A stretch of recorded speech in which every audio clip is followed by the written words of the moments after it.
रूप पाहता लोचनी सुख झाले ओ साजनी तो हा विठ्ठल बरवा तो हा माधव बरवा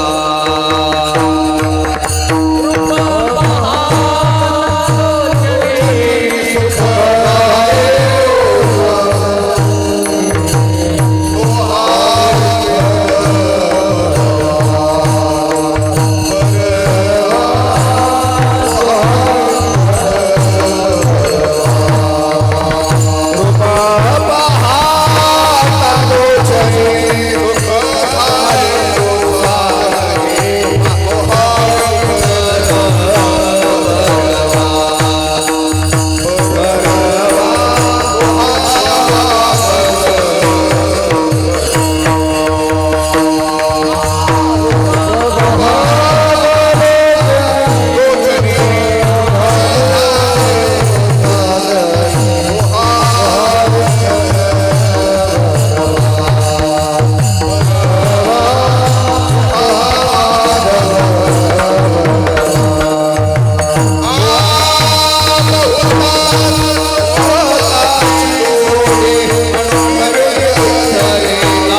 तो नाही माझे समाधान, अद्वैती तो नाही माझे समाधान. गोड हे चरण सेवा तुझी, करोनी उचित देई हे चिदान.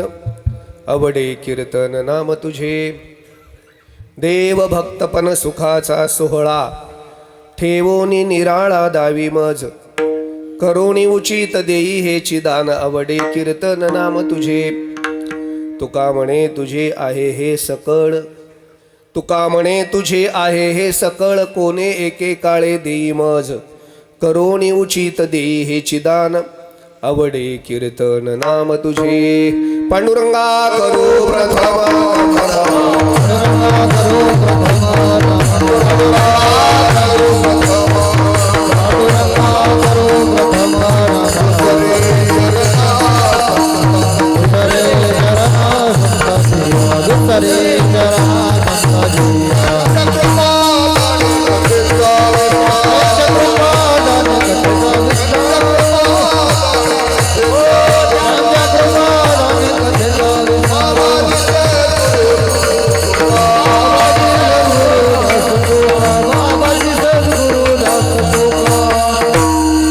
पांडुरंगा करू प्रथम नमन दुसरे चरणा संतांची या. त्यांच्या कृपादाने कथेचा विस्तारू बाबाजी सद्गुरु दास तुका. यदक्षर मणाखेय आनंदम मजमव्ययम, श्रीमन्यवृत्तीनाथेत ख्यातम दैवतमाश्रेत.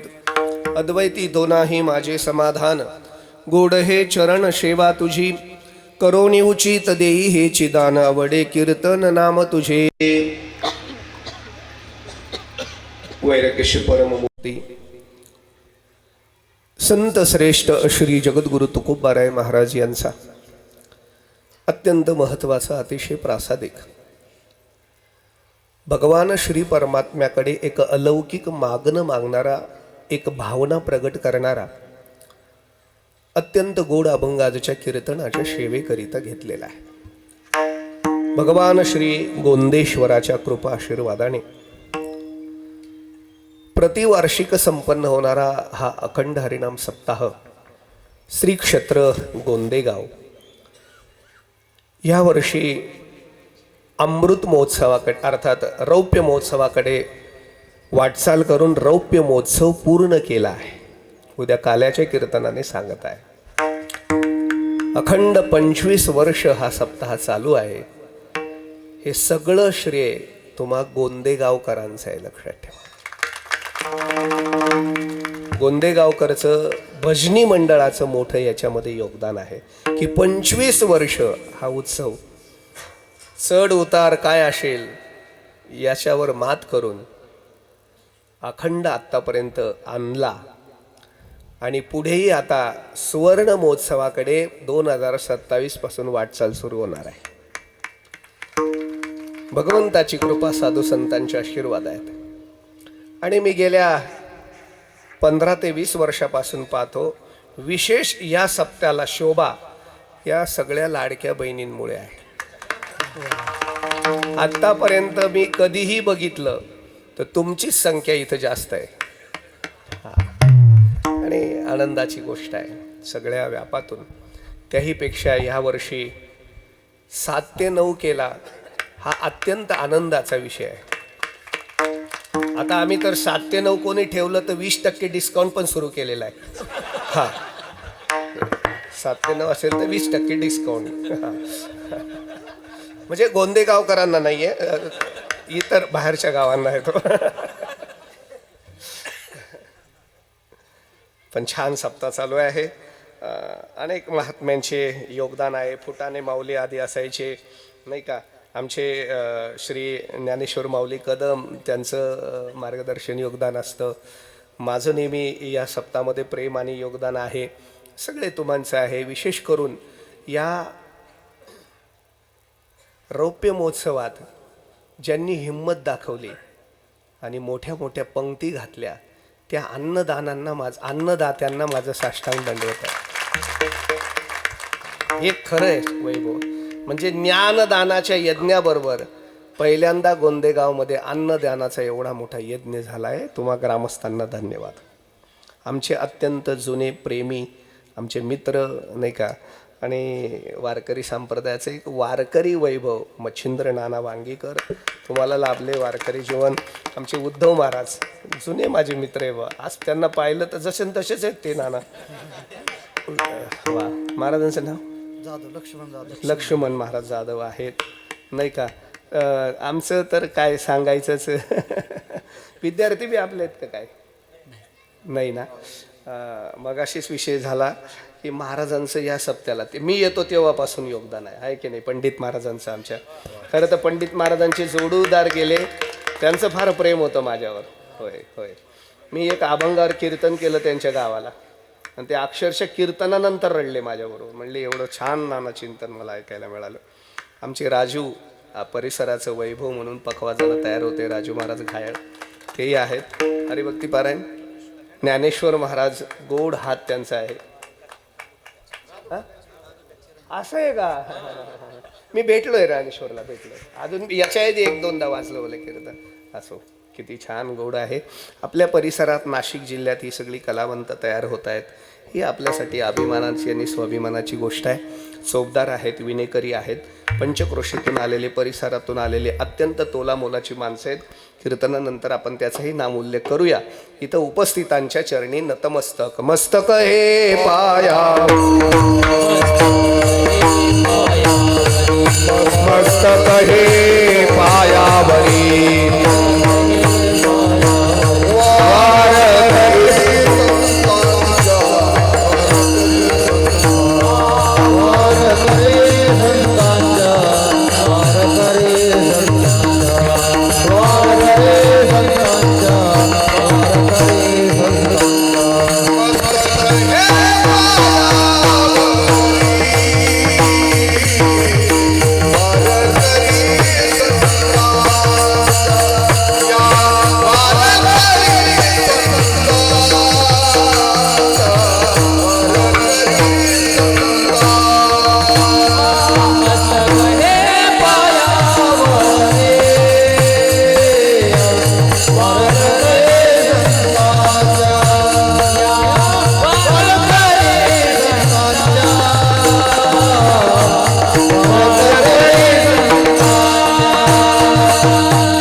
मस्तक हे पायावरी वारकरी संतांच्या, अद्वैती तो नाही माझे समाधान, गोड हे चरण सेवा तुझी.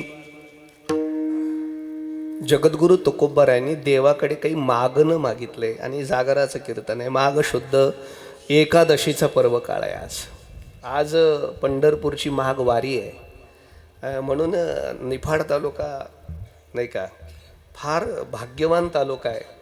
अनेक वाऱ्या या निफाड तालुक्यात भरतात. जसं नैतळ्याला कार्तिक वद्य वारी शुद्ध वारी भरते आणि गोंदेगावला माघ शुद्ध वारी भरते. ही वारीच आहे महाराज. एवढा समाज 7 ते 9ला येणं, मंडपात जागा नसणं हे अत्यंत भाग्याचं काम आहे. आणि म्हणून असं काही नियम नाही, पण अलिखित नियम आहे बहुतांशी. असं कुठेही लिखित नाही कोणत्या दिवशी कोणता अभंग घ्यावा असं काही लिखित नाही. पण फड परंपरेमध्ये शक्यतो शेवटच्या दिवशी मागणी प्रकरण अभंग घेतात. म्हणून याकरता प्रवृत्त झालो आहे. जगद्गुरु तुकोबारायांनी मागणं मागितलं आहे देवाकडे, पण थोडंसं सांप्रदायिक तत्वाच्या विरोधातलं मागणं मागितलं आहे. थोडंसं वेळ कमी आहे, मी वेळेत सोडणार आहे हे तितकंच खरं आहे. माझं अद्वैतामध्ये प्रभू देवा समाधान नाही आहे. माझं अद्वैतामध्ये माझं समाधान, अद्वैती तो माझे नाही समाधान. माझं समाधान नाही आहे. मानवी जीवनाचा स्वभावच आहे महाराज एक. माणसाला प्राप्त वस्तूपेक्षा विशेष वस्तू प्राप्त होणार असेल की माणसाला त्याच्यात रस असतो. याहीपेक्षा चांगलं हवं असेल की त्या चांगल्यात रस असतो. या मिळाल्यापेक्षा अजून हवं असेल की मिळालेल्याची किंमत माणसाला कमी वाटते आणि न मिळालेलं मिळवण्यात आनंद वाटतो. एक भाव. दुसरा अजून एक भाव असं मानता येतो की जे आहे त्याचा जर त्रास होत असेल तर ते नसलं तरी बरं, असा पण एक भाव माणसाचा आहे की नाही. आहे की नाही.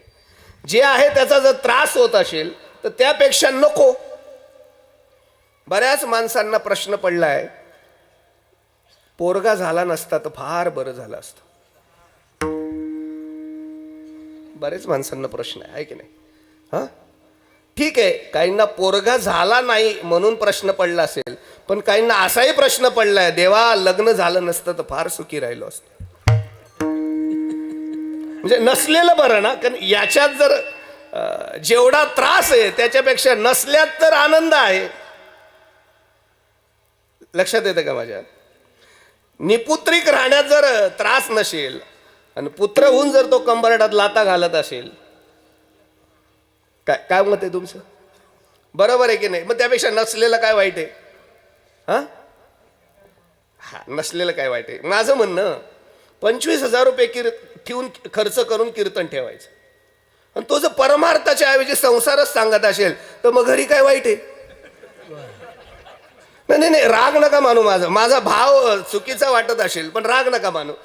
जर घरी चांगला आम्ही करतोय प्रपंच, इथं परमार्थाच्या नावाने प्रपंच होत असेल तर मग तो प्रपंच परमार्थ तरी काय कामाचा? म्हणजे हे बघा, माणूस उद्विग्न कधी होतो? कधी उद्विग्न होतो? माणसाच्या अंतकरणाला समाधानाच्या ऐवजी वेदना बोचतात, तेव्हा माणूस त्याच्यातून उद्विग्न होतो.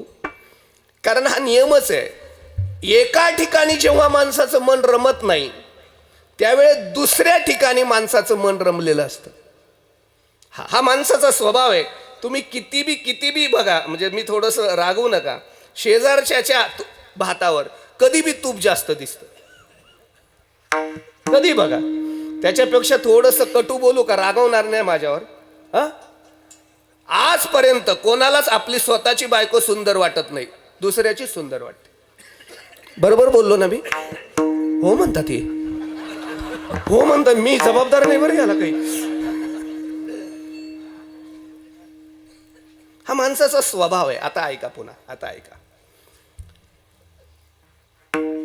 जिथं प्रकाश आहे तिथं अंधाराची अनुपस्थिती आहे, आणि जिथं अंधार आहे तिथं प्रकाश नसल्यामुळे अंधार आहे.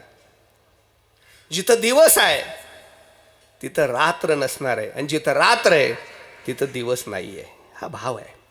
तसं जगद्गुरु तुकोबार आहे ना, अद्वैत स्थितीमध्ये समाधान नाही, म्हणजे अद्वैत स्थितीचा दुसरा एक भाग आहे, त्याला द्वैत स्थिती म्हणतात, त्याच्यामध्ये तुकोबारायचं समाधान असलं पाहिजे.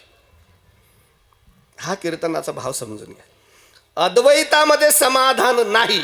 आता बघा, रात्रीचं कीर्तन मला फारच आवडलं, म्हणजे आजचं मी काय समजायचं? भाव बघा बरं का तुम्ही. रात्रीचं मला म्हणजे, अजून एक भाव सांगतो, जाऊ दे. का हो? तुम्ही तुमच्या पत्नीला मारत होतात दारू पिऊन. आता दारू पिणं थांबवलं का मारणं थांबवलं? म्हणजे दारू पित होता म्हणजेच मारत होता, आणि आता ज्या आरती मारत नाही त्या आरती दारू पित नाही. विठ्ठल विठ्ठल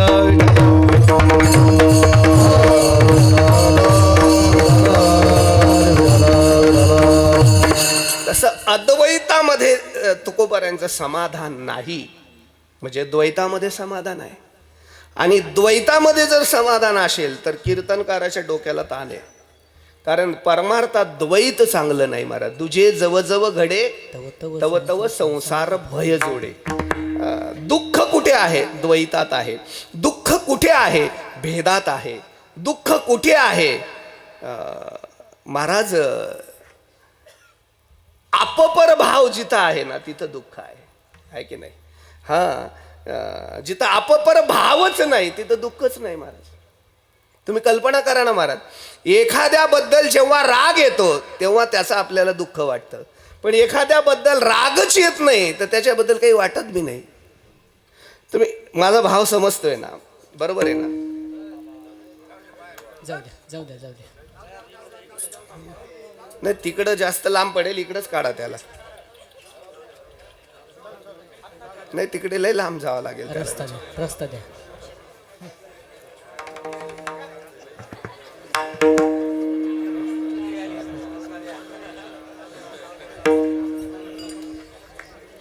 शांत शांत. त्याला माहित आहे कोणी म्हणूनही संजय नानाच्या कीर्तनात कुत्र बी नव्हतं बुवा असं. विठाला विठाला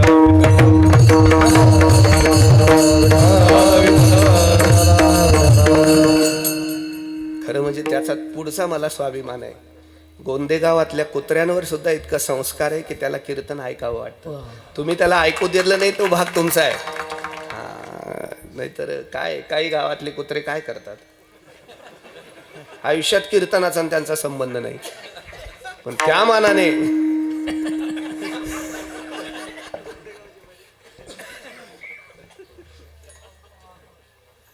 द्वैताचा विषय माझा चालू आहे. द्वैत हे दुःख आहे, द्वैत हे भेद आहे. आणि या जगामध्ये माणसं भेदात जगतायत, भेदात जगतायत. थोडंसं शास्त्र शुद्ध बोलतो. जीवाजीवाने मानलेला भेद, जीव जडाचा भेद, जीव ईश्वराचा भेद, ईश्वर जडाचा भेद. खरं तर तुमचा जीव माझा जीव एक आहे, पण आपण भेद मानतो. तुम्ही वेगळे, मी वेगळे. जड ईश्वर ही एक आहे, ईश्वर जीव ही एक आहे, पण आपल्याला भेद झालाय की आम्ही एक मानत नाही. आणि एक मानलो असतो तर गोहत्या बी केली नसती, एक मानलं असतं तर कारण बी केलं नसतं. आपण एक मानत नाही. अहो जीव जाऊ द्या सोडून, आपण सख्या भावाला आपलं मानत नाही. हा भेद आहे महाराज. एका व्याख्यात्याने फार गोड सांगितलं. देशादेशात भेद आहे, राज्यात आलात तर राज्यात भेद आहे, राज्यात आलात तर जिल्ह्यात भेद आहे, जिल्ह्यात आलात तर तालुक्यात भेद आहे, तालुक्यात आलात तर गावागावात भेद आहे, गावात आलात तर घराघरात भेद आहे, घरात आलात तर गल्लीत खोलीत भेद आहे, आणि खोलीत आलात तर एका माणसामध्ये बी भेद आहे. तो म्हणतो हा उजवा हात आहे ना डावा हात आहे, तोही दोघी हाताला एक म्हणायला तयार नाही. भेदा भेद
भाषा करतात. विष्णुमय जग, वैष्णवांचा धर्मच विष्णुमय जग आहे. वारकरी संप्रदायाची भूमिका सांगू का? थोडंसं माफ करून सांगतो, ऐका ना. 12व्या शतकामध्ये या वारकरी संप्रदायाची भूमिका जेव्हा ज्ञानोबा मांडली ना, तुम्हाला चक्कर येतील सांगितलं तर. या जगाच्या पांडुरंग परमात्म्यासमोर वाळवंटामध्ये शिंप्याचं पोरग कीर्तन करत होतं, ब्राह्मणाचं पोरग चाल म्हणत होतं, धनगराची पोरगी चाल सांगत होती, कुंभाराचं पोरग पकवाज वाजत होतं, आणि चोखोबाराची बायको सगळ्यांना स्वयंपाक करत होती. याला वारकरी संप्रदाय म्हणतात महाराज. इथं भेद नाही, इथं अभेदता आहे. लय का या रे लहान थोर, या रे लहान थोर,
लहान या, थोर या, याती या म्हणजे कोणत्याही जातीचे या. ब्राह्मण क्षत्रिय वैश्य शूद्र वा चांडाळाही आदी मार बाळे नारी नर हाती करोनी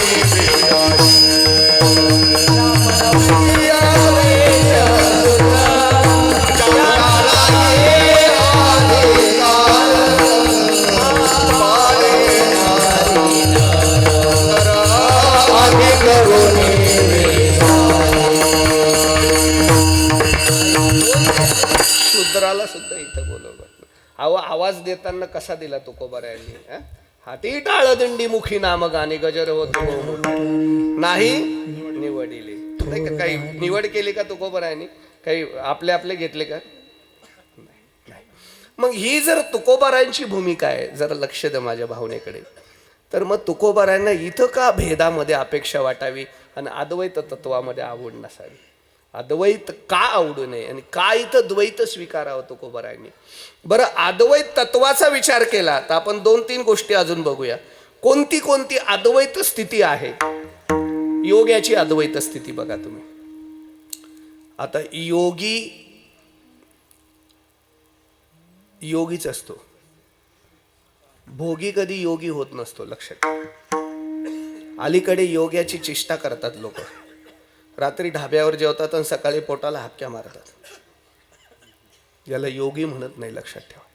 या जगामध्ये योगी परमात्मा आहे, योगेश्वर आहे, आणि त्याच्यानंतरचा सगळ्यात मोठा योगी माझे ज्ञानेश्वर महाराज आहेत. लक्षात. वेळ जाईल पण बोलूनच जातो, अर्धा क्षण घेतो फक्त. सांगून ठेवतो तुम्हाला शुभेच्छा द्यायला. 14 मे 1996 माझं लग्न झालं. कधी झालं? 96 लग्न झालं. तेव्हापासून अडकलोय. हा, मुद्दा तो नाही आहे. लग्नाच्या आधी वारी होती माझ्या घरात, मी वारी करायचो. लग्नानंतर पत्नीला वारीला घेऊन गेलो पहिल्यांदा. एक प्रसंग फार गोड आहे, सांगून पुढे जातो. चंद्रभागेच्या तीर्थात गेलो आम्ही पती पत्नी. चंद्रभागेच्या तीरावर एक साधू ओंकाराचा जप करत होता. ओंकार कळतो ना? ओ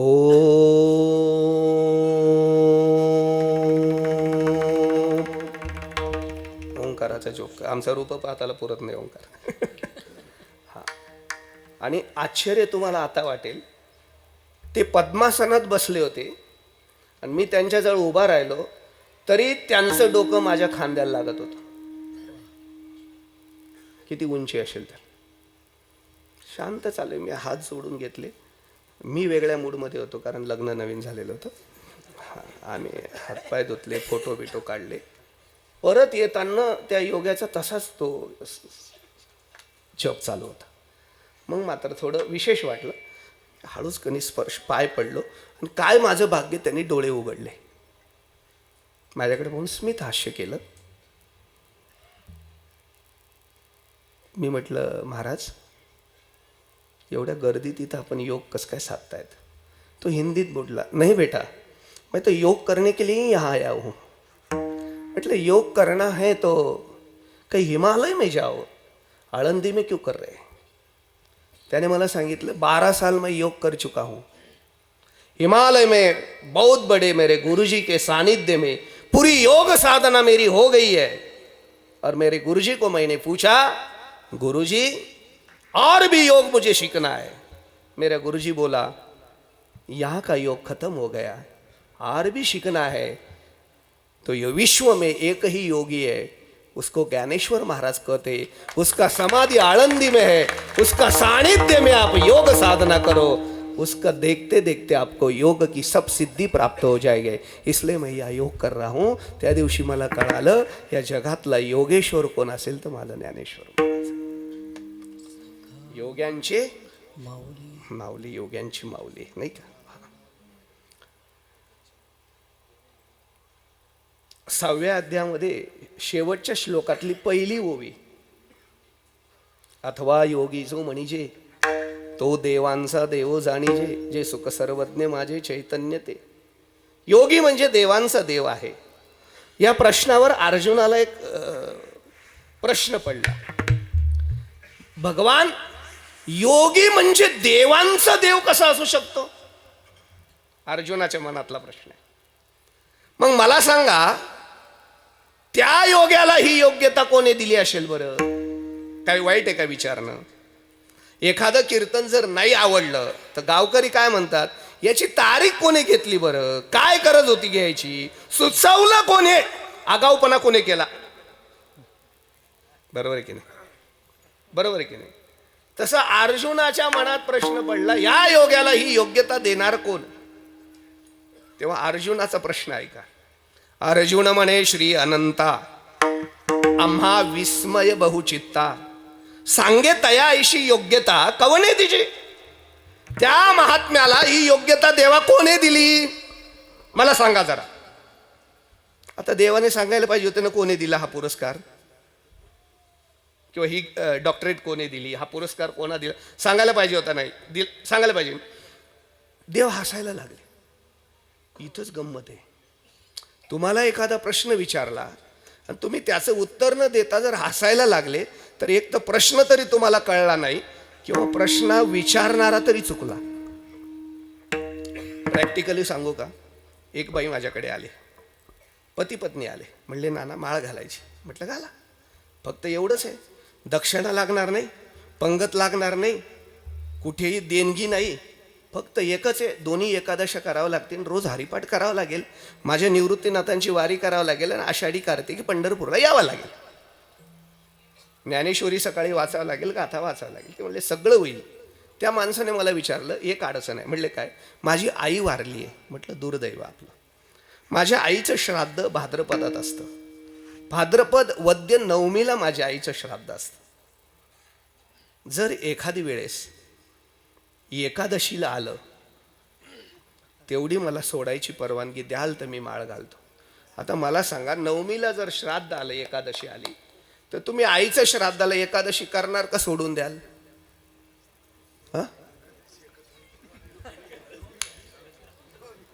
ज्यांना कळलं ते हसून राहिले देवासारखे, ज्यांना नाही कळलं ते अर्जुनासारखे माझ्याकडे पाहून राहिले.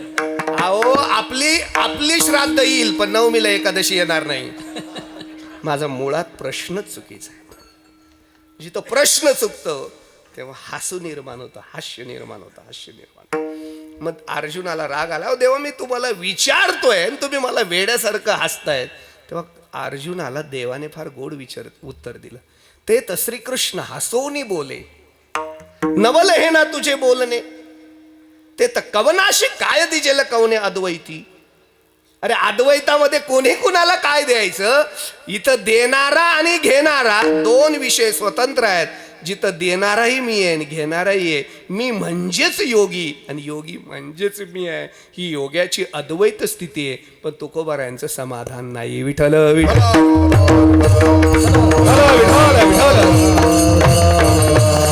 दुसरी आहे मुक्ताची अद्वैत स्थिती. मुक्त कुणाला म्हणावं, नाही का? हो हो, प्रपंच एक झाला होता हे तो स्वरूपे मिथ्या वार्ता पुढे होईल मागोता कदा कल्पांती घडेना नाही का हो ज्याच्या जीवनामध्ये काही नाही ज्याला विचारलं न रूपमस्य तथोपलभ्यते नांतो न च आदि न च संप्रतिष्ठा काही नाही ज्याला प्रपंचाचा लवलेशही नाही नाही नाही नाही थोडंसं वेगळे भाषेत बोलू का त्याची स्थिती सांगतो तुम्हाला अहम वाग्या सोहम वाग्या प्रेम नगर वारी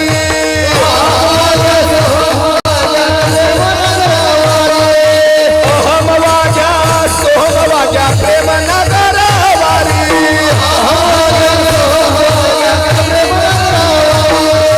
सावध होऊन भजनी लागा देवकला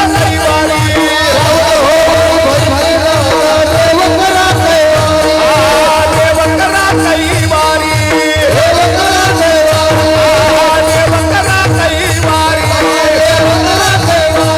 माझ्या मल्हारीची वारी न माझ्या मल्हारीची वारी मल्हारीची वारी न माझ्या मल्हारीची वारी मल्हारीची वारी माझ्या मल्हारीची वारी मल्हारीची वारी माझ्या मल्हारीची वारी किंवा न झाला प्रपंच आहे परब्रह्म अहम सोहम ब्रह्मा कळले ही मुक्ताची स्थिती महाराज का सोपं सांगू तुम्हाला एकदम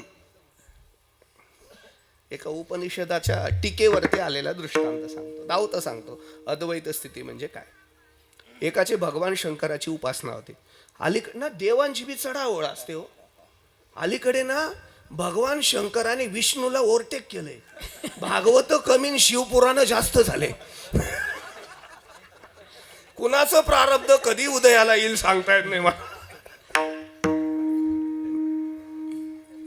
पण मी एक वाक्य नीट सांगतो तुम्ही शिवपुराण करा भागवत करा मला अजिबात माझं याच्याबद्दल म्हणणं नाही पण माझं वाक्य नीट ऐका काकडा ज्ञानेश्वरी गाथा पारायण ज्ञानेश्वरीवरचं प्रवचन हरिपाठ आणि कीर्तन याच्यावर गदा आणून सप्ते करू नका हे पहिले सप्तात करा हे सप्त्याचं मूळ अंग आहे बाकीचं नंतरचा विषय भागवत करा स्वतंत्र करा शिवपुराण करा स्वतंत्र करा ज्ञानेश्वरीचं पारायण बंद करून शिवपुराण घुसवू नका हे वारकरी संप्रदायाचं तत्व नाही आम्हाला एवढंच माहिती आहे तुकोबाराय निवृत्तीनाथान तुकोबारायांनी ज्ञानोबारायांनी नामदेवरायांनी जे शिकवलं तेच आम्ही संप्रदायात करू जोग महाराजांनी आम्हाला जे सांगितलं तेच आम्ही करू गुरुवारी आमच्या दुंडा महाराजांनी जे सांगितलं तेच आम्ही करू बाकीचे कोण काय सांगताय आम्हाला माहीच घेणंच नाही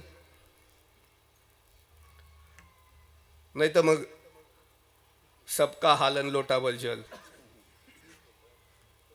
हा लोटाभर जल वाहून येते फ्रीज मध्ये अंडे ठेवते विठ्ठल विठ्ठल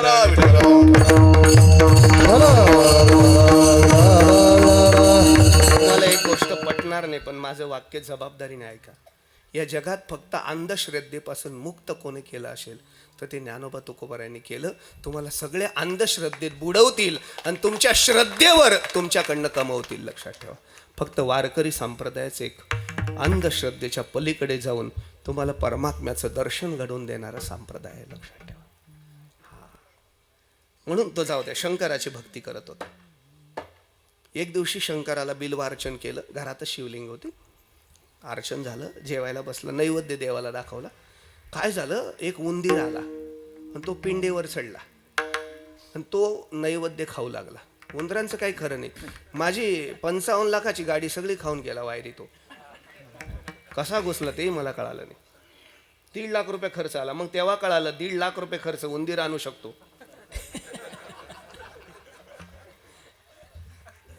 तो नैवेद्य खाऊ लागला ह्या भाविकाचं लक्षात गेलं हा पिंडेवर नैवेद्य खातो म्हणजे आपण ज्याची पूजा करतो त्याच्यापेक्षा हा मोठा आहे आणि माणसाचा स्वभावच आहे आपल्यापेक्षा जवळच्यापेक्षा दुसरं मोठं वाटतं माणसाला आणि त्याने मग काय केलं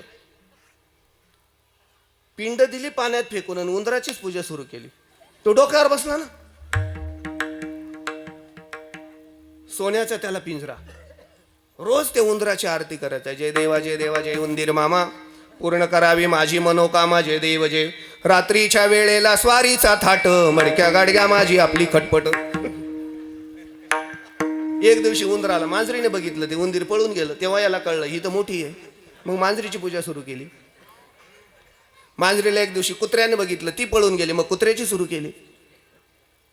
आता कुत्रच आहे ते काय सुधारतं काय नाही हो.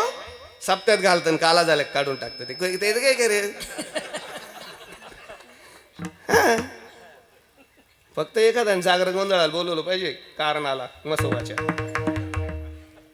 हा शंकरानंतर आता सध्या म्हसोबाचा पुन्हा नंबर लागतो. बांधो बांधन गावो गाव आणि एक नदी त्यांनी ठेवली नाही. एवढे कुठून आले काय माहिती. येंदरी शेंदरी कोणती पूजे. मी आमच्या तुकोबरांच्या भाषेत बोलणारा माणूस आहे. असं माझा भाव ऐका, फक्त माझा भाव ऐका. ते कुत्रे किती चांगलं असलं त्याला रोज पंचामृत पाजायचं. ते श्वानाशी भोजन दिले पंचामृत तरी त्याचे चित्त. एक दिवशी त्याने भाकरीच्या टोपलीत तोंड घातलं. बायको म्हणली याची लाड याच्याजवळ काय पावसटपणा. भाकरीच्या टोपल्यात तिने काठी घेतली, एक टाकली तर ते क्याव क्याव करत पळालं. आणि याने बघितलं आता आता इथं मुद्दा माझा आहे. हा म्हणतो हे तर हिला घाबरतं. मग ही तर सगळ्यात मोठी देव आहे. इथपर्यंतची सगळी माझी पूजा वाया गेली, साधना माझी वाया गेली. घरात देव आणि मी दुसरीकडेच पूजा करतो. आणि मग साष्टांग दंडवत घातला. ती म्हणली अहो नका असं करू. नको ब्रह्मज्ञान आत्मस्थिती भाव मी भक्त तू देव.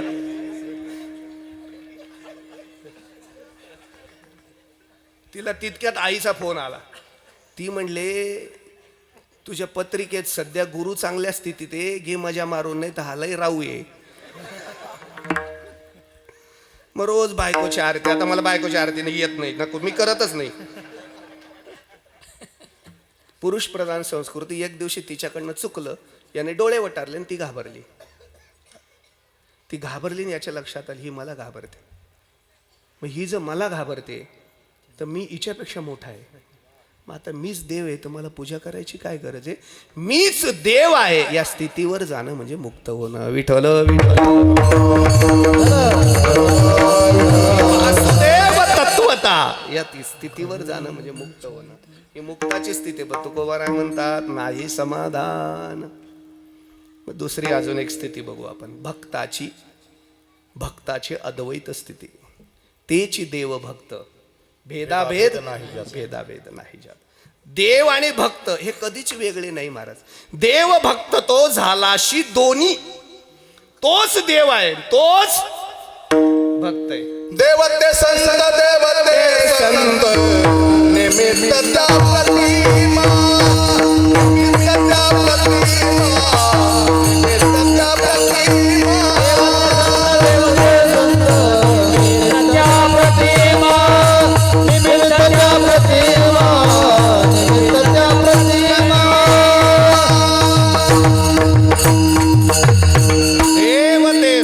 देवते संत निमित्त त्या प्रतिमा. हो माझ्या विठोबाचा कैसा प्रेम भाव.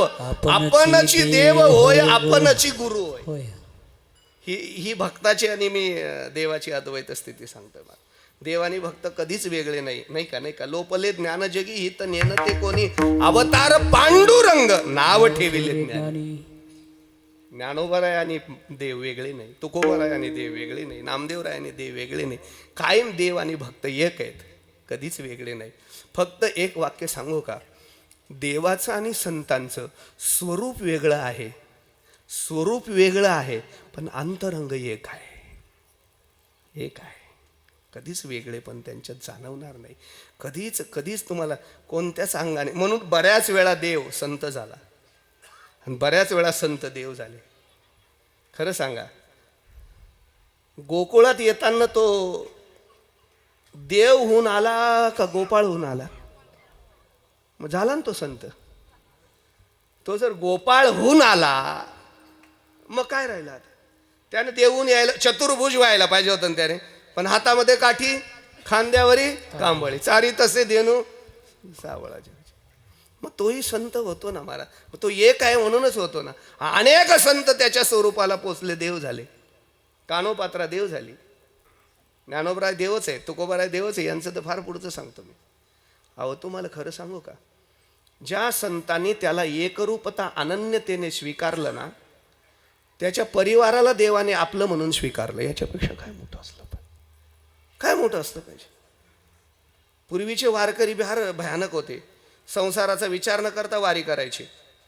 आता नातवात अडकले म्हणून वारी बंद पडली, नातीत अडकले म्हणून वारी बंद पडली, आहे की नाही. ती नातं टिकवत नाही हे याला कळत नाही. अहो बायको गरोदर होती, घर सोडेल का कोणी? बरं तेव्हा सिजर करायला डॉक्टर नव्हते. बायको गरोदर पण वारी आली, गेला निघून बुवा, निघून गेला. दिवस भरले बायकोचे, याला डोक्यात टेन्शन सुद्धा नाही, काळजी सुद्धा नाही. याला माहित आहे निर्वाणी गोविंद असे मागे पुढे, हा विश्वास आहे. शेवटी देवच टेन्शन मध्ये आला आणि देवाने त्याच्या बहिणीचं रूप घेतलं आणि दरवाजा ठोठवला. वहिनी दार उघडा. वहिनी उघडा दार, वहिनी उघडा वहिनी उघडादार, वहिनी उघडादार. माझी बहीण मला शरण कर, वहिनी उघडा दार, वहिनी उघडा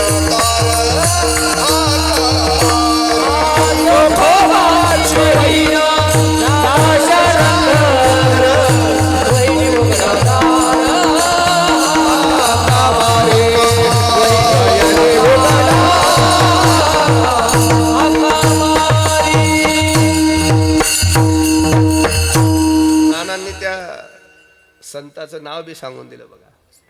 चोखोबरायच्या घरची गोष्ट आहे.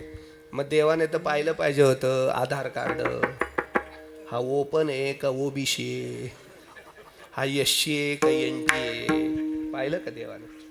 हा एक सांगू का, आधार कार्ड पाहतात ना ते कधीच आधार देत नाही. आधार कार्ड न पाहता येतात तेच आपला आधार होतात, लक्षात ठेवा. देव आला. वहिनी आले मी. दादा जाता जाता सांगून गेला होता मला, तुझी वहिनी गरोदर आहे, तिचे दिवस भरले, तू जाय म्हणून आले. बरं झालं. हात्याबाई, ननंदबाई, बाईसाहेब, पूर्वी ननंदबाईचा फार ठेका होता मला. हा म्हणजे आता तुमच्याकडचं मला माहिती नाही, पण मी आमच्याकडचं सांगतो. पूर्वीचं नवी साडी आणली ना, ती घडी सुद्धा मोडायची नाही. आणि ननंदबाई घडी मोडायची, एक दिवस नेसायची, घडी मोडायला द्यायची आणि मग ही नेसायची. होते का नाही? होतं का इकडे? आता ननंदच ननंद राहिली नाही. ननंद ती नांदूच देत नाही नीट आहे तोपर्यंत. तिचा फोन पहिले ब्लॉक करा तुम्ही. ती जोपर्यंत सासूला फोन करते ना तोपर्यंत सासू शांत बसणारच नाही. हा असंच आहे ते. असू द्या, भाग जाऊ द्या. आता बाळांपण करणं ही याच्यापेक्षा खालची क्रिया काय असू शकते? देवाने सगळं बाळांपण केलं, सगळं धुतलं चुतलं. रोज हार करायची, विस्तव खाटेखाली घालायची, स्वतःच्या हाताने बाळांतिनीला तिला त्रास होणार नाही असं पथ्य करून द्यायची. लेकराचा आंघोळ घालायची. तिचे सगळे त्यावेळचे कपडे लत्ते धुवायची. नाही हे फक्त ऐकण्यापुरतं आहे. आता सख्खी आई करत नाही. ऐकताय का तुम्ही? हे सगळं का केलं? माझा चोखोबा वारी करतो म्हणून केलं. जर माझा चोखोबा वारी करतो आणि त्याच्या बायकोचं बाळांपण माझा देव करतो तर देवात आणि भक्तात भेद आहे कुठे? माझे तुकोबाराय भजन करतो आणि माझा देव त्या जिजाऊच्या मागे मागे पळतो. तिला काटा मुडला तर पटकन काढतो. आमचीचा कधी काढतो कळत नाही, दुसरी भेटत नाही. पण तिचा काठा कळू सुद्धा देत नाही. ही भक्ताची अद्वैत असते. डावे चाले मागे मागे, डावे चाले मागे मागे,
अरे छान चाल म्हटले, धावे चाले मागे मागे, नाही का? सुख दुःखच आहे.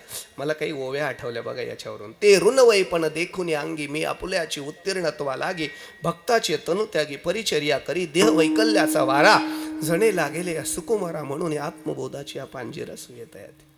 कधी तो वेगळा नाहीच महाराज. चित्तो नाही माझे समाधान वा वा. चित्तो नाही चित्तो नाही माझे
अद्वैती तो नाही माझे समाधान, गोड हे चरण सेवा तुझी. असो आपल्या रौप्य महोत्सवाला स्नेह भेट देण्याकरता आपले लासलगाव पोलीस स्टेशनचे पोलीस निरीक्षक माननीय शिंदे साहेब आले. त्यांचे टाळ्या वाजून आम्ही स्वागत करूया. त्यांच्याबरोबर पिया साहेब, पाटील साहेब. खरं म्हणजे हा सुद्धा आपल्या देशभक्तीचा गौरव आहे महाराज. की मी त्यांच्यातले भाव इतका बघितला. त्यांना म्हटलं खुर्ची देतो तरी नाही म्हटले, है की नाही. अलीकडे खुर्ची कोणी सोडत नाही, पण तरी त्यांना खुर्ची नको. हे भाव आहे. एक 15 मिनिटं राहिले तो म्हणतो असो विठ्ठल विठ्ठल.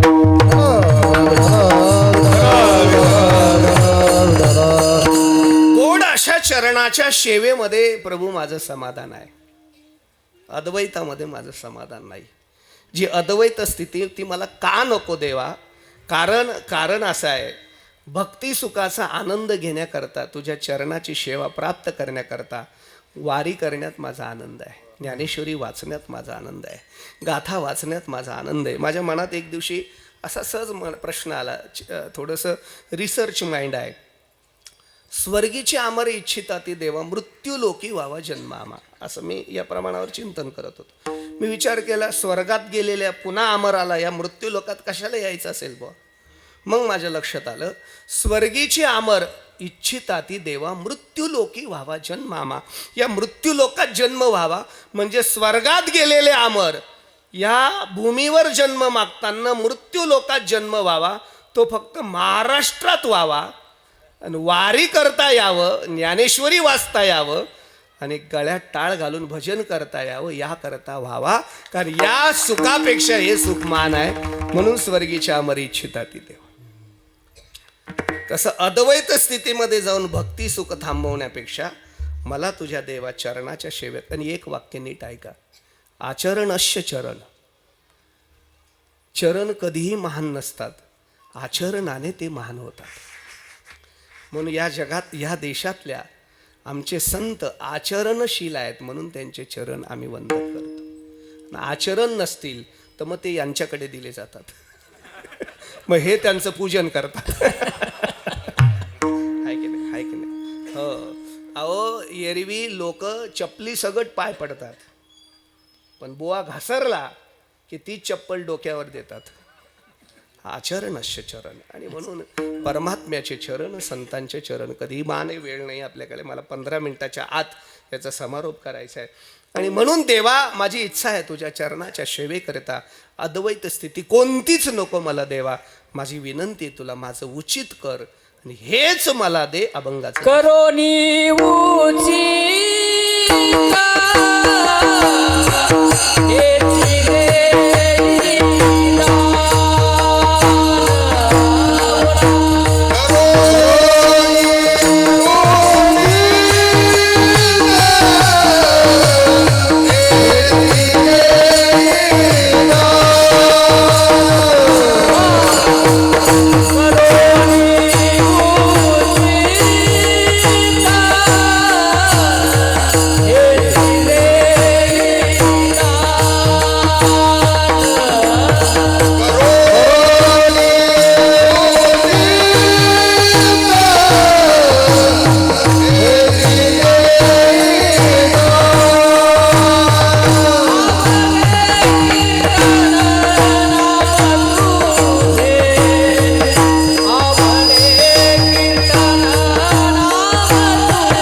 उचित कर आणि मला हेच दे. खरे बघा, दोन गोष्टी असतात. मागणाऱ्यामध्ये एक भिकारी असतो आणि एक याचक असतो. मिळेल ते घेतो त्याला भिकारी म्हणतात, आणि पाहिजे तेच घेतो त्याला याचक म्हणतात. ज्याला मागण्याचा अधिकार नसतो त्याला भिकारी म्हणतात, ज्याला मागण्याचा अधिकार असतो त्याला याचक म्हणतात. कांदे लावायला मजूर आले, 8 दिवस मजुरीत कांदे लावले. काय रोज आहे आता? 400 रुपये रोज आहे. 7 दिवस लावले, किती झाले? 2800 रुपये गेले. रविवारच्या लासलगावच्या बाजारच्या दिवशी बाई आली, मालक 2800 रुपये द्या. तो म्हटलं देतो, सुट्टी नाही, बाजारात भेट. सुट्टी नाही म्हणजे उपकार करतो का तू? माझ्याकडे दे, सुट्टे करेल मीच, आणि उरले तर उद्या देईल, नाही तर पुढच्या आठवड्यात ॲडव्हान्स घे. उपकार नाही करत. तिला म्हणाल हे पुढे जाय, दुसरीकडे माग, असं मन बरं. नाही मन बरं, पुढच्या घरी जाय. कारण तिला मागण्याचा अधिकार आहे. आणि हे जे एखादं स्टँडवर भेटू द्या बरं, द्यावं. देऊ का थोपाडे? चांगला तंगडा तुकडा दिसतो ना. हो देऊ नका, पण बोल नका राहो. कळलं तुम्हाला? इथं तुकोबाराय भिकारी म्हणून मागत नाही, याचक म्हणून मागतात. देवा मला तुझ्याकडे मागण्याचा अधिकार आहे. उपासने पारणे राखीला दारवंटा. माझ्या वडिलांशी मी राशी का देवा, आमच्या वडिलोपार्जित तुझी सेवा केली आहे. आणि एक वाक्य कायमचं लिहून ठेवा, या जगात संत जेव्हा जेव्हा मागतात तेव्हा स्वतःसाठी मागत नाही, विश्वाच्या कल्याणाकरता मागतात. लक्षात, मार्गदर्शनाकरता मागतात. हे करोनी उचित देई हेची दान. हेच पाहिजे मला, बाकीचं चालणार नाही, काय बी तू बदल नको करू, हेच पाहिजे मला.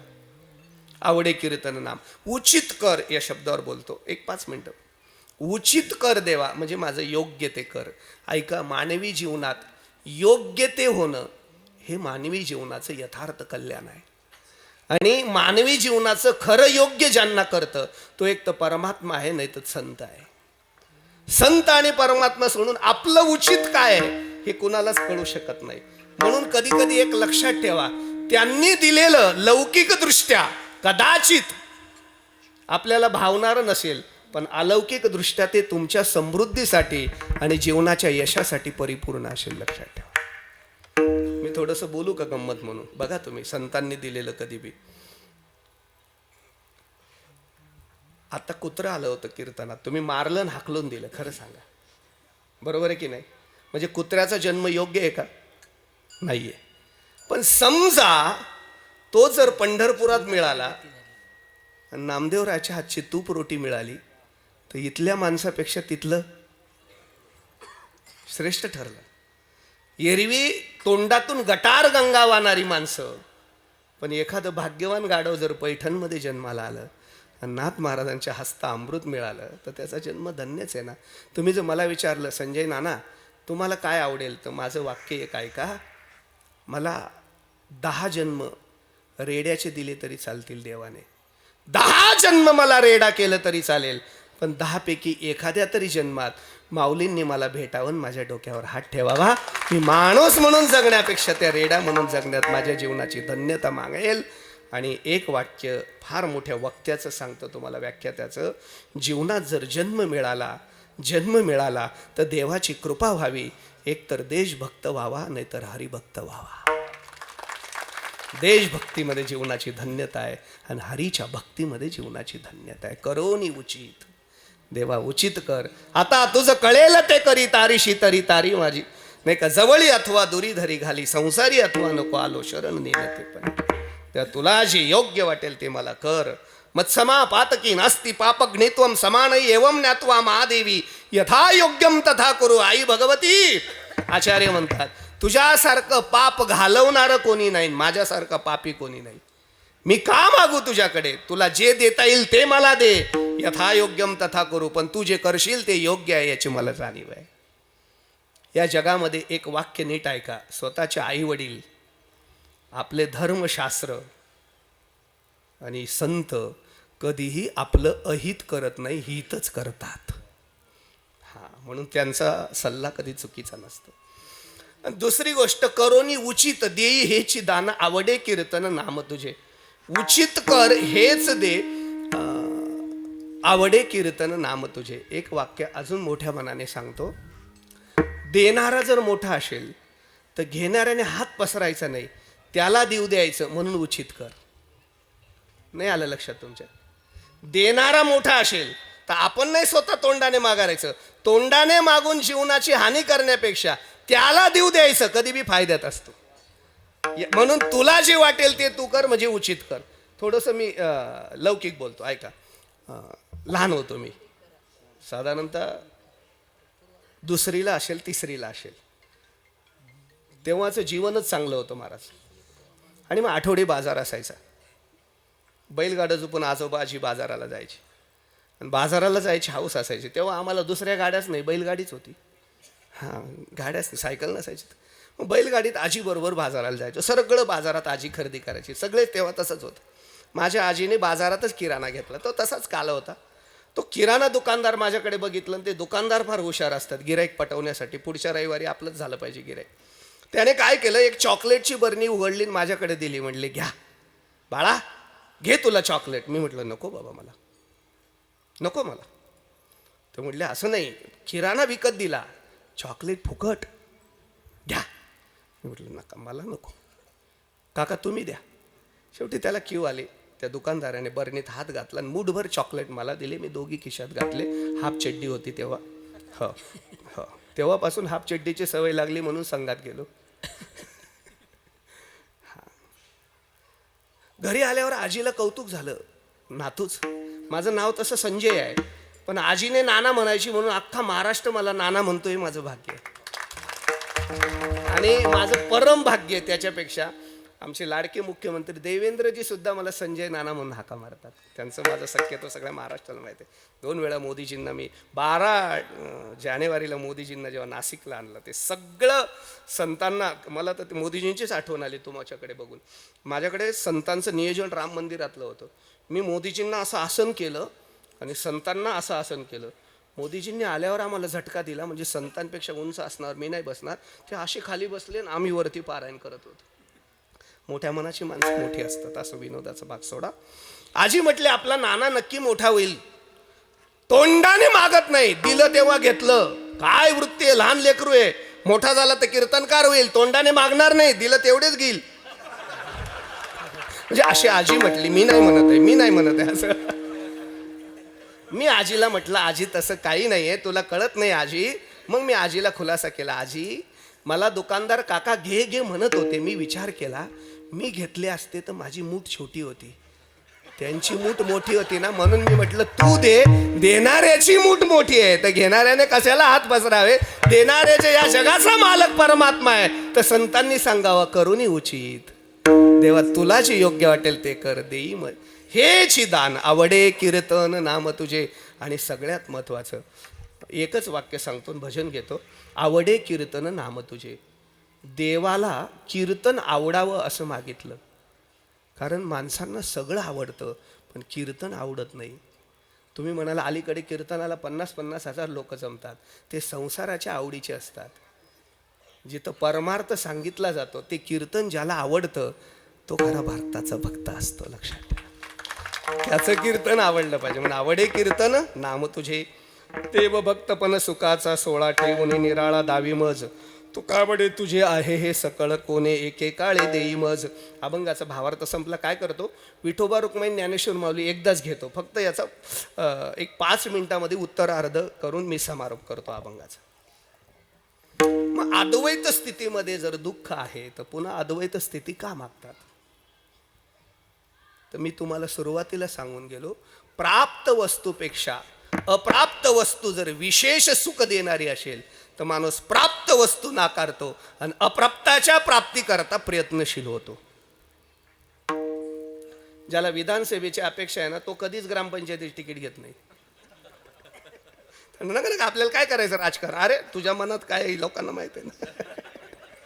मोठी गोष्ट, माझा भाव तो समजेल. आणि म्हणून तुकोबारायांना अद्वैत स्थितीपेक्षा भक्ती सुखामध्ये आनंद जास्त होता. मी एक छोटी गोष्ट सांगतो, अर्ध्या क्षणात सांगतो. पूर्वीच्या काळात चातुर्मासाचे कीर्तन व्हायचे. एकच कीर्तनकार 4-4 महिना त्या गावात ठाण मांडून असायचा आणि रोज कीर्तन करायचं. म्हणजे त्या कीर्तनकारांची ताकद ही तेवढी होती 4 महिने कीर्तन करायला. इथं 2 कीर्तन आले तर जीवावर येतं. अरे बापरे, समाधान महाराज आले. हां, समाधान झालं आता. तुकोबारायांचं चरित्र गोड आमच्या समाधान महाराजांनी सांगितलं. टाळ्या वाजवा त्यांच्यासाठी. मगाशी मी थोडंसं ऐकलं, गोड वाणी आहे. कीर्तनकार आले. आता अशी मंडळी येऊन बसते कीर्तनाला. एक शेठजी येऊन बसायचा, त्याला काही कीर्तनाचा गंध नाही, 5 मिनिटात झोपायचा. ही सगळ्यात मोठी वक्त्याची अडचण. बरं, समोर माणूस झोपल्यावर बोलायचं काय. कार्यकर्ते म्हणले पंगत त्याची, बोल नका महाराज. अजून मोठी अडचण. पण कीर्तनकार फार हुशार असतात, म्हणजे जे हुशार असतात तेच कीर्तनकार होतात. त्याचा नातू बरोबर यायचा.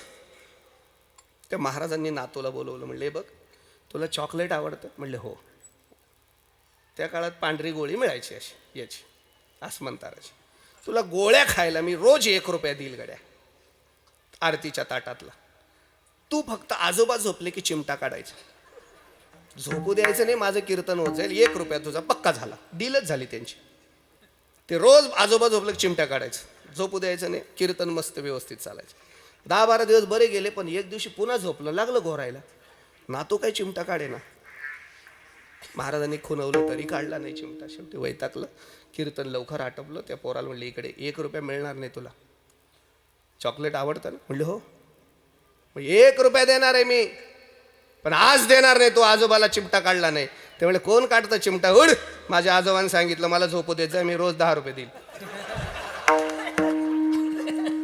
अरे जिथं 1 रुपया मिळतो तिथं 10 रुपयाची प्राप्ती आहे. तर कशाला 1 रुपयात अडकू? मोक्ष पदे तुच्छ केली कारण आम्हा जन्म घेणे युगायुगी विटे आईशी सुख नोवे भक्ती रस पुढता पुढती असं सेवावे. जर हा भक्ती रसाचा आनंद घेता येणारा असेल तर कल्पित भेदामध्ये जाऊन, हे काही भेद नाही, कल्पित भेद स्वीकारून देवा मी भक्त तू देवाईशे करी, काही मला वेगळं राह, मी भक्त म्हणून राहू दे आणि तू देव म्हणून राह. संपलं कीर्तन. एखादी गाय आहे,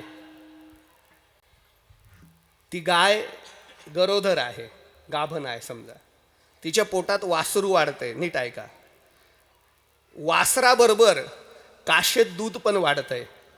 कोणी केली बाळा? दुधाची. आता वासराला दूध प्यायचंय, वासरू कुठे आहे? गायीच्या पोटात आहे. आणि दूध कुठे आहे? दूधही आत आहे आणि वासरूही. मग त्याला आतल्यात प्यायला काय हरकत आहे? पण आता माझं वाक्य नीट ऐका. वासराला जर दूध प्यायचं असेल तर त्याला आईपासून वेगळं व्हावं लागेल, तर त्याला दूध पिणं शक्य आहे. ते जेव्हा वेगळं होईल आणि अनन्यतेने तिच्या काश्याला लागेल तेव्हा तिला मातृत्वाचा वर्षाव करून त्याला पाजण्याचा आनंद आहे आणि तिला पिण्याचा आनंद आहे. तसं भक्त जेव्हा वेगळा होईल आणि त्याच्या चरणाजवळ लागेल तेव्हा त्याला प्रेम देण्याचा आनंद आहे आणि भक्ताला प्रेम घेण्याचा आनंद आहे. म्हणून देव भक्तपण सुखाचा सोळा ठेवून निराळा. ज्ञानोबांची एक ओवी पण आहे, तुम्हाला सांगतो. आगास्तनी दूध किर गोड परी स्तनाशी नवे की चाड जरी सरोका अनन्य मिळे. स्तनामध्ये दूध गोड असलं तरी ते स्तनाला गोड नाही, ज्ञानोबाराय म्हणतात. त्याला पिणारा कोणीतरी अनन्यतेचा बाळ मिळावा लागतो. तो बाळ म्हणजे भक्त आहे. आणि प्राथमिका दुधाचा वर्षाव करणारी आई म्हणजे जगाचा मालक पांडुरंग आहे. ते माझ्या जीवनात प्राप्त व्हावं म्हणून अद्वैती तो नाही माझे समाधान. गोड हे चरण सेवा तुझी विठोबा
अद्वैती तो नाही माझे समाधान.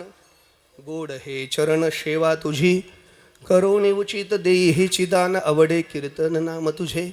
आपल्या गोंदेश्वराच्या पावनभूमीमध्ये पावन गोंदे गावामध्ये चालू असलेला अखंड हरिनाम सप्ताह रौप्य महोत्सव आणि आजची जागराची सेवा जगद्गुरु तुकोबारायांच्या अभंगाच्या चिंतनाने आपण प्रभूचरणी समर्पित केली. आपण सगळीच मंडळी इतकी तोलामोलाची आहे. इथे 2 मेळ जमला आज, हरिभक्ताचा आणि देशभक्ताचा. मला आनंद वाटला साहेब, नक्कीच आनंद वाटला. या कीर्तनाच्या माध्यमातून महाराष्ट्रावर जी एक शोककळा पसरली. भगवान गीतेमध्ये सांगतात, जातस्य ध्रुव मृत्युर्ध्रुवम जन्म मृत्युश्च तस्मात् अपरिहार्य नत्वम शोचतुमर्हसि. अरे अर्जुना, तू या कौरवांना मारलं नाही तरी हे मरणारच आहेत. कोणाचं जगणं आणि कोणाचं मरणं हे कोणाच्या मारण्यावर आणि कोणाच्या जगण्यावर नाही. ज्याचा जन्म आहे त्याला मृत्यू आहे, आणि म्हणून मृत्यू हा अपरिहार्य आहे. कबीरदास महाराज म्हणतात, 9 मर गया 10 मर गया सहस्त्र 88, 33 कोटी देवता मर गए पडे काल के पाशी, पीर मर गए पैगंबर मर गए हकीम रोगी, जपी तपी संन्यासी मर गए जिंदा जोगी, 3 लोक पर छत्र विराजे लोटा कुंज विरारी, कहत कबीर सौबी मर गए रहत कोण बिचारे. अरे प्रभू, इथं राहायला कोणीच आलं नाही. इथं मृत्यू आम्ही स्वीकारला आहे. मृत्यू म्हणजे आमचा मित्र आहे. मृत्यू म्हणजे जीवनाच्या इच्छा थांबवणारा एक मित्र आहे. मृत्यू म्हणजे वेदना थांबवणारा एक मृत्यू आहे. पण हा मृत्यू व्यक्तिगत एखाद्या माणसाला आला तर काही वाटत नाही, पण जेव्हा हजारोच्या पोशिंद्याला येतो तेव्हा त्या मृत्यूची हळहळ लागते. या महाराष्ट्राचे उपमुख्यमंत्री, हजारो हातांचा घास, हजारो कुटुंबांचा श्वास,